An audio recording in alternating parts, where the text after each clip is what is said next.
Well, it started with just as I was finishing up Winnie the Pooh, I had a conversation with John Lasseter about what my next project would be.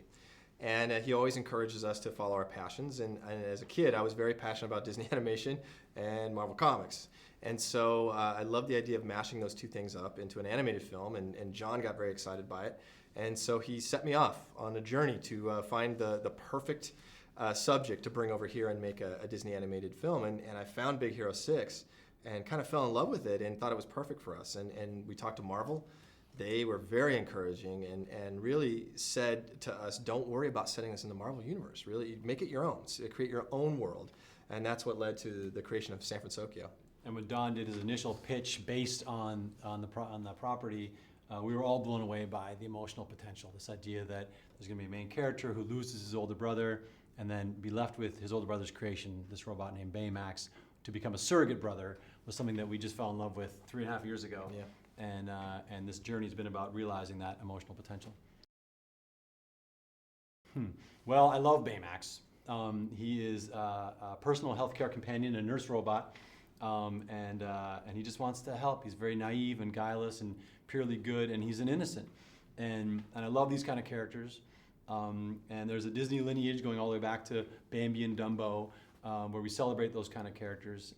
But really, no character is great in a vacuum. It's always about the relationship dynamic.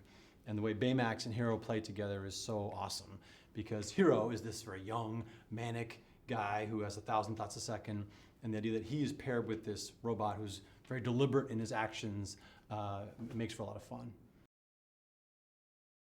Well, actually, the team comes together because Baymax identifies that this kid needs a support group. He's going through a difficult time, and he's the one who actually calls on Tadashi's friends to join Hero and inadvertently creates the Big Hero 6.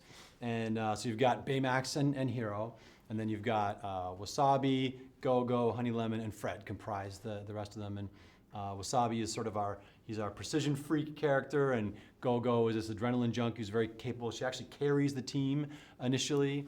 Honey Lemon is a really vivacious and intelligent chemist, and Fred is a fanboy and a mascot, and initially he doesn't seem to have too much to offer the team, but he comes through in the end. He has enthusiasm, but he comes through in the end. I think this is the first superhero team that has its origins in a support group. This is the first superhero team ever assembled as a support group first. Mm-hmm. First they are all very smart science kids, and they're all doing research at San Francisco Institute of Technology. And so when the time comes to join Hero on this quest to uncover the truth and bring this bad guy to justice, Hero turns all of their disciplines into superpowered technology. So for instance, Wasabi was doing research into high-frequency plasma lasers. Well, Hero turns that into plasma blades that he can wear on his gloves. Go-Go's maglev wheels turn into a maglev bike turns into maglev wheels that allow her to zip around the city. Honey Lemon, the chemist, gets a chemistry kit, and then Fred, well, he gets a rubber kaiju suit that can actually breathe fire. And he couldn't be happier. He can jump really high and breathe fire. It's basically them, but amplified. Right. We'll do our best. We can speak in generalities about Hyperion because it's a pretty technical process, but we do know that it's a brand new software that was developed for this movie, and this is the first movie that was going to utilize it, and it really allowed us to create this world that's really rich and detailed, and to approximate a very cinematic look with the lighting, which we had never been able to do before. Yeah, we're fortunate here at Disney that we're surrounded by very technical geniuses, and so we don't have to understand everything. But we do know that Hyperion allows you the virtual light in our virtual set to bounce many more times, and so it makes the world just feel more realized and more immersive.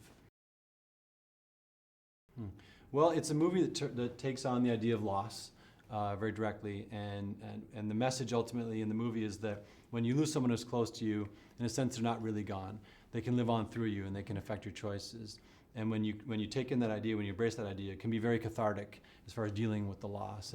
And so we have a movie that is a lot of fun, it's entertaining, it's funny, but I think there is a substantive message underneath. And it also celebrates science and smart people. It celebrates, I guess you could say it celebrates nerds because all the characters in the story are self-professed nerds.